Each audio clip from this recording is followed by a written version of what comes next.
அம்மா இப்போ எல்லாருக்குமே வந்து ரொம்ப ஜுரமா இருக்குல்லம்மா.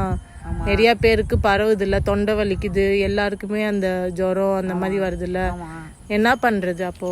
அது என்ன இப்போ எல்லாருக்குமே இந்த கிளைமேட் மாறுறதால எல்லாரும் இந்த ஜுரம், தொண்டை வலி, இரும்பல் எல்லாமே வருது. எங்கள் வீட்டில் எல்லாருக்கும் ஒரு வாரம் மாற்றி மாற்றி அதுக்கு என்ன பண்ணணும், ஒரு 3 வெத்தலை எடுத்துங்க. சின்ன பசங்களும் சரி பெரியவங்களும் சரி 3 வெத்தலை, அப்புறம் கற்பூரவள்ளி, துளசி, தனியா விதை இருக்குது பாரு, தனியா விதை இது, அப்புறம் இஞ்சி ஒரு துண்டு எடுத்துட்டு நல்லா எல்லாத்தையும் மிக்சியில் ஒரு ஓட்டை ஓட்டிட்டு தூதுவளை கீரை கிடைச்சா போட்டுங்க. தூதுவளை கீரை மிக்சியில் எல்லாத்தையும் ஒரு ஓட்டை அலசிட்டு நல்லா மஞ்சள் தண்ணி ஊற்றி இலையெல்லாம் அலசிட்டு மிக்சியில் ஒரு ஓட்டை ஓட்டிட்டு பனை வெல்லம் போட்டுட்டு நல்லா கொதிக்க வைங்க. கொதிக்க வச்சு வடிகட்டி அப்படியே நல்லா பார்த்தா டீ மாதிரி வந்துடும். சூப்பராக இருக்கும் குடிக்கிறதுக்கு. ஆளுக்கு ஒரு கிளாஸ் குடிங்க.